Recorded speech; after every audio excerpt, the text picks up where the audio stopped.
Hello everyone, MFPallytime here. Welcome back to the A through Z playthrough. In today's video, we've landed upon Greymane, a character that has not received a rework in the past year, but whose gameplay style has shifted quite a bit. He does have a new heroic ability called the Cursed Bullet. He used to have marked for the kill, I think that's what it was called. Basically, it allowed you to select a target, and then you could jump back in on them to re-engage super hard, and no one picked it ever. So what they did was they gave him an ability that allowed him to do percentage-based health damage versus very tanky teams.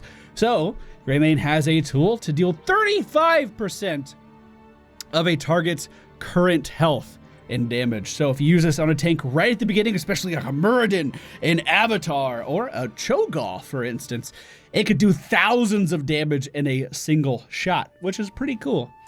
In the past, he kind of was built around his W ability. You could pick a lot of talents for that. I don't remember if that was last year, though, that he was built for that. But recently, the cocktail build with early game talents focusing around his human form's Q have become the predominant selections, and then picking other talents according to what your team has or what you may be facing. Very highly aggressive assassin and very difficult to play. It's not that difficult to play, but we'll be fine. Gilneas will rise again. Famous last words. Okay. All right, ladies and gentlemen, we find ourselves in the Sky Temple today. At level 1, we are gonna go for perfect aim. Increases Greymane cocktail range and refunds the mana against heroes. So this is the range by default. You'll notice it has an explosion zone as well. Hopefully I could show you that. Oh God, there's so much UI clutter right now. So you have the initial throw, and then if it hits a target, there's an explosion radius behind it. If we pick up perfect aim, it changes to, it changes, whatever, you get what's going on. This is a warm-up game, recording. I didn't do a warm-up game for Greymane. I just assumed I had it. I haven't played a lot of heroes today, though. Ooh, watch the dunk. Did he go Sieging Wrath? He did not. I did do warm-up games for every other hero I've done today. I've been playing heroes for about 4 hours straight, so I assumed that I was warmed up enough that it didn't matter. Anyway, we are going to be gaining a quest to deal some bonus damage with our cocktail if we're able to hit heroes behind our initial target. So for instance, if we hit the minion wave and then the explosion deals damage to someone behind the minion wave, that's very good for us. You may notice that everything about Greymane just changed. This is because he has two separate forms. One where he is a human and the other where he is a worgen. And he has different abilities in each form, which is a really hard character to design, honestly, because you need to make sure that both forms of the character are compelling gameplay, which is easier said than done. But our Q ability while in human form is the Greymane cocktail. Again, this is where the majority of our early game talents are going to be focused. And then if we use our E ability while in human form, we will become a worgen. So like this. This is a point and click jump to a target. We cannot enter worgen form without it, unless we use go for the throat, I guess. But we won't be using that. Or maybe we will. I don't know. Go for the throat might be okay here to just blow up Ana really quickly. Our W ability basically does the same thing in both forms. It increases our attack speed, and you'll notice a hit counter on the other side of the screen that we basically need to keep our attack speed high. So if we can continue to hit things while our W ability is active, then we could do a hell of a lot of damage, boys. While we are in worgen form, we do have increased attack damage to compensate for the fact that we have to be a lot closer to our adversaries. We also, something new that was added this past year, at least I believe so, we have armor while we are in worgen form as well, meaning that we are significantly tankier while we are in worgen form. Increase the Greymane cocktail explosion link by 35%. Here's the rage right now. Here, let's get into a decent spot. Here's the rage right now, and here's the rage after. It really doesn't work? You can't show the upgrade on the fly, really? Anyway, if he's going behind the wall, that means he's going to the sippy cup, and we can throw that in there to deal some extra damage and then help out our Muradin. Wow, Greymane is in Worgen form. He has some of the highest PvE damage in the game, which makes him a very sought-after pick on maps like Battlefield of Eternity, where your goal is to focus down PvE objectives very quickly. On other maps, he still has some pretty good poke, especially if he's in a lane versus someone that has to be close to the minion wave, because he can simply use the cocktail in the minion wave over and over again. He is also a very aggressive assassin, as I'm sure you could already tell. Jumping in on the backline is something that you need to get comfortable with as Greymane. Being a little too overextended might be something that happens to you on a pretty regular basis. And we have a name for this kind of behavior when it leads to a player feeding over and over. It is called Greymane Syndrome. Because you want to go in and you want to deal as much damage as humanly fucking possible, but the reality of the situation is you can't just do that all the time. And there are a pretty decent number of players for Greymane that don't seem to understand that capability, don't seem to understand those limitations, and simply dive in over and over and over to no avail and end up feeding quite a bit. And those players have Greymane Syndrome. Now we have our stacking quest for our cocktail. This is called Incendiary Elixir. Every time Greymane hits an enemy hero with the explosion. So not with the initial attack, but with the explosion, then we are going to get more stacks. And those stacks increase its damage after hitting 15 heroes. The cooldown of our Gilnean cocktail is also going to be reduced. So you are incentivized to attack the front line, which most heroes aren't really directed that way. But you are incentivized to attack the front line and try to deal as much fucking damage as humanly possible. We should be able to take this guy down, jump back out of Worgen form, and make it to safety. Very aggressive character. Really fucking fun to play. And one that I've said in the past that I really should practice more and then never did. But I feel like it's like riding a bike. I think I got it, boys. I think I got it. Now, you do really have to manage risk versus reward, as you may be able to tell. But once you get it down, once you understand what you should and should not trade into, he becomes really fun. Very well-rounded. He doesn't have any self-sustain, but he does have lane clear. And I know you guys give me shit about talking about lane clear all the time, but lane clear is one of the most fucking important things in the game. Lane clear wins games way more than you think it does. I'll give him a spin. There you go. And a thumbs up. Let's move down here to the bottom lane to see if we can help out our team. These guys are stacking up in front of the mini wave, so we're going to throw some cocktails and get some stacks. Already at 8 stacks, that means we're doing pretty well here, team. The objective is coming up in the bottom lane as we speak right now, so I'm going to start making my way down there. But then again, Jim Raynor looking real tasty, boys. Oh, Greymane Syndrome, no! Yep! Don't do it! Okay, now we need to get out of Worgen form and shoot a cocktail at the building. See, that was way too much. I shouldn't have done that. I shouldn't have done that. And I fucking know that, too. But I still went in trying to do it anyway.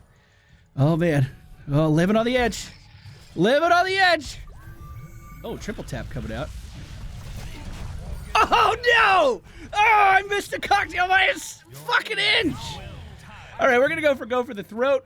And we are picking this up specifically to kill off their healer, their Ana. We want to delete her from the game before she's able to do anything. Go for the throat allows us to immediately jump into Worgen form and try to deal a massive amount of damage.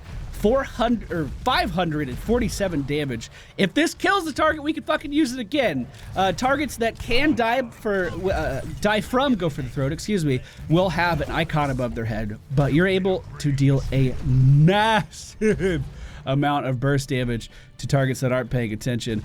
We do grab the objective. Jim Raynor's still up at the top lane. I actually really want to go for a boss play here, so I'm just going to start it and hope the friendly team comes in to assist me. Muradin looking like he wants to. I'll let him take aggro. Remember, Greymane has some of the highest PvE damage in the game, and we have constant attack speed buffs, so we should be using them.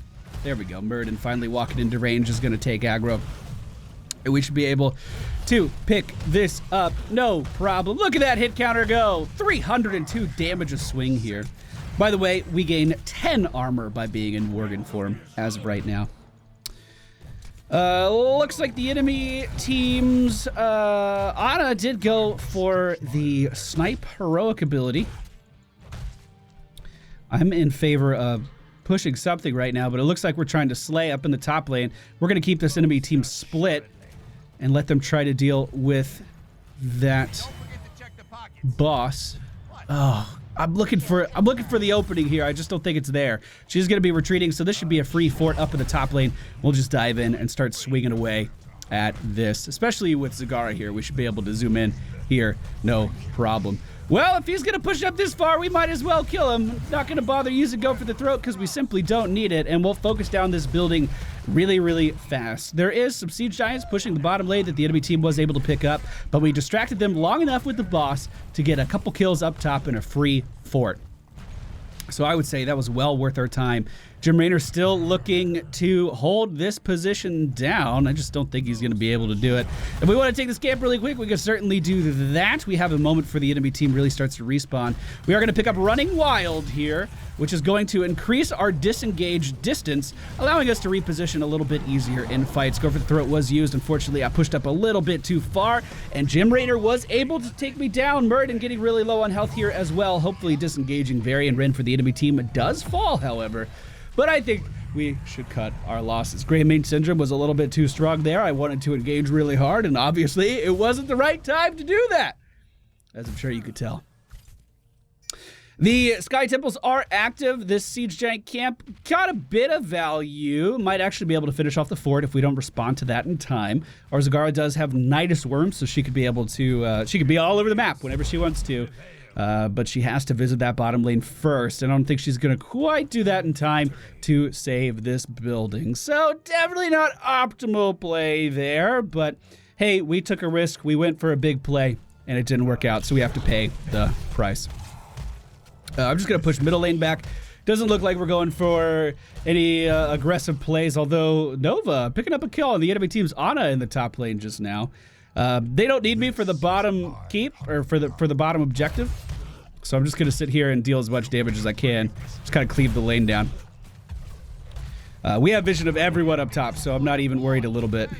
And if we can kill this fort before they get here, that means our objective is going to be pushing tier 2 objectives rather than tier 1 objectives. That being said, we did lose our Nova, and Varian Ren for the enemy team is actually contesting this objective, which I didn't even think that was a possibility. So let's move down here and try to help right now. He is being sniped with heals back from the base and is doing actually a pretty good job trading here. We'll just jump in and Worgen for him and try to deal as much damage as we can. Go for the Throat and hopefully finish him off. No problem. Didn't get the reset, but we dealt a lot of damage very quickly and did help keep our Stukov alive. Ana is now progressing down the bottom lane by herself, so I want to run a little bit of interference. We are losing a top keep right now as well, but she's looking real tasty.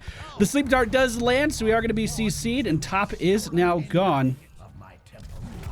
But we... I want to say we could probably push in here, especially if they can stop the top lane from backing. Zagara actually way behind the enemy team right now. We are going to go for Alpha Killer. Worgen attacks, deal more damage versus heroes. If Ana stays here, we should be able to get some cocktail hits in on her. We have to dodge the sleep dart here because I know she's going to want to use it. But the enemy team is starting to respawn now. Varian is back in action. I dodged the sleep dart, and I'm just going to open up on Ana here, forcing Varian back to peel. And now we should be able to disengage okay. Didn't get as much value as I was hoping there, but we at least scratched the keep a little bit. We can get this camp really fast. It's another great thing about Greymane. He cleaves this stuff down so quickly. However, Muradin is not with us, so we're looking pretty overextended right now. Asmodan was taken down, and I have to just reposition smartly here, or try to anyway. I'll help focus down the Banshees that are attacking our Zagara right now, and then go in for the Throat here on Jim Raynor before his healing could kick in, and we do get the reset that time and save our Nova in the process. So hopefully, now that we have the numbers advantage once again, we could push in this bottom lane and finish off this keep like we wanted to team. All right, it looks like they are behind me this time. The Gargantuan coming out is going to be a little bit of a problem. We are taunted, but remember, we deal percentage-based health damage now, so he's taunting me and just increasing my damage. We do have to start moving back, though.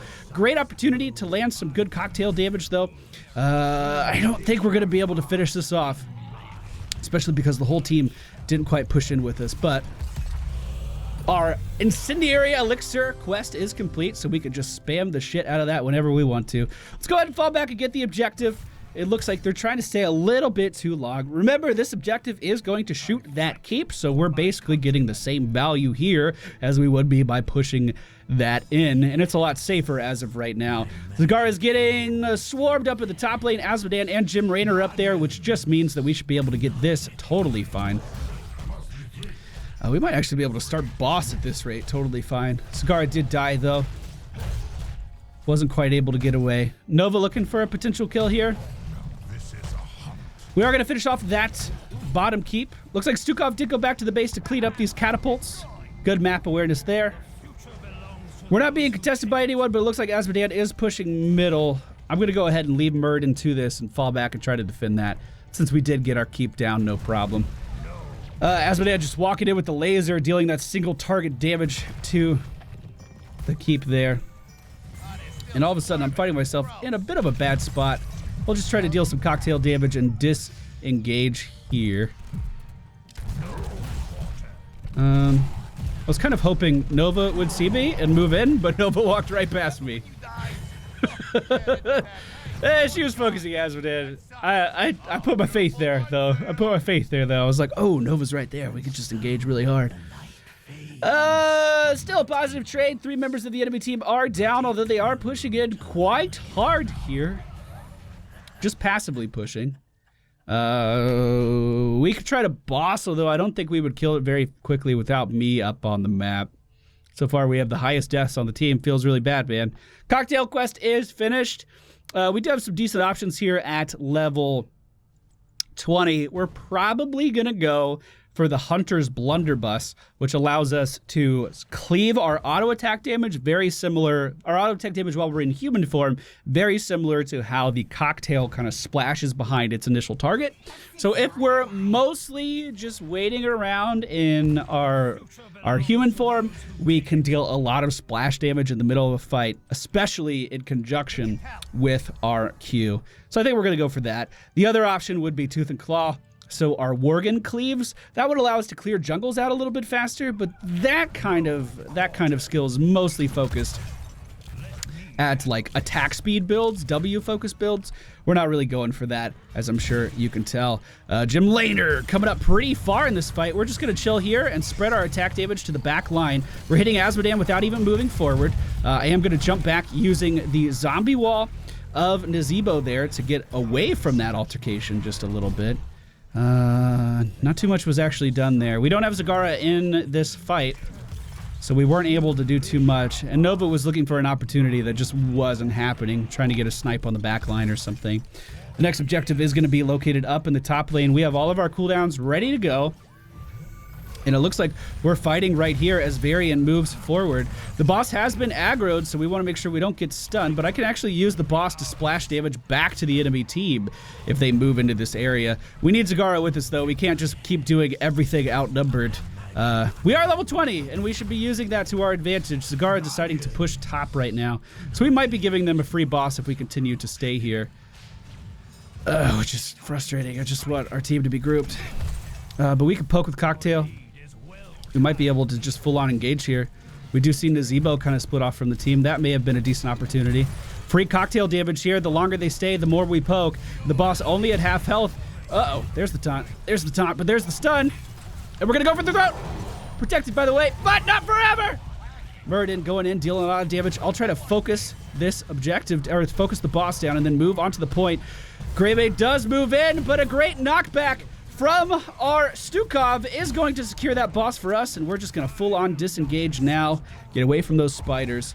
Even with Zagara not with us there, we were able to finish off that objective. Hopefully she's able to get the keep and make that worth. We are about to have a boss moving in on the core, and I do think we should be going in as a team to kind of make that even more worth our while. But let's just go for the objective because we're in shambles. We're all over the place right now. So, moving back to get the objective, I'm going to ping for some assistance, make sure that we can get it. Looks like Zagara's mostly focused in the top lane with all of her Nidus. She did have 2 down in the bottom, but they were cleaned up. So with the boss of the core, we know that we're not going to be bothered too much up here. We should get this keep down and get a little bit of core damage at the same time. Notice that, you know, that core is going down pretty quick with that boss on it. So if we were a little bit more organized as a team, we could move in and probably just end the game right now.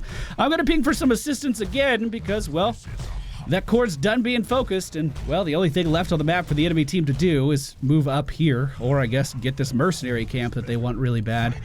We have quite a few shots left on this temple, so we're going to deal a little bit more core damage with it by the looks of things. A final few shots about to fire off. Group and pressure. So 64% health left on the core. Nova is by herself. The enemy team is outnumbered here, however. Going in on Nazebo as hard as I can. Right as I was about to use Go for the Throat there, he did pop his ult. We pick up the kill. I'm going to try to disengage this way. Just get away from that Varian who's dealing a lot of damage to me. Wait for some of these heals to come into play from Stukov. We are healed back up to pretty good health. And now I'm going to engage really hard on Jim Raynor with Nova here. Varian is using me to kind of charge forward, but we should be able to finish him off no problem. And now the core is looking pretty easy to take. Good game, team. Played really well, honestly. Team played pretty well. All right. Yeah, man. All right. GG, boys. Greymane's a great character. If you're looking to learn an assassin that can be impactful in just about any matchup, he is quite good. By the way, I know I was like, I know I was talking a lot about Zagara for not being in those fights, but she was getting a lot of value in other places on the map. I just want to slay when I play Greymane. I just want to go in, I want to kill. You don't understand? I have Greymane syndrome, okay? I have fucking Greymane syndrome. We did 42% of temple occupation, which is not something that I was expecting to see there. Nova rounding out this game with a lot of damage, picking off people all over the map. So very well played all around by the friendly team. If you are playing along at home, the build we went for today, Perfect Aim, Drought Overflow, Incendiary Elixir, Go for the Throat, Running Wild, Alpha Killer, and then Hunter's Blunderbuss. You know, if I was to do something different, Executioner would have actually been great here, simply because we had a Murden on our team, and a Stukov on our team, and a Nova on our team, and depending on Zagara's talents, she could have slows in her Q as well. So we could have gotten a lot of extra damage with Executioner here. Alpha Killer was a bit of a mistake in that regard. So if I was going to do anything different, that's what I would do. But thank you all for watching today's video. Up next, we have Ghoulish Daniel. Thank you all for watching. I'll see you all next time.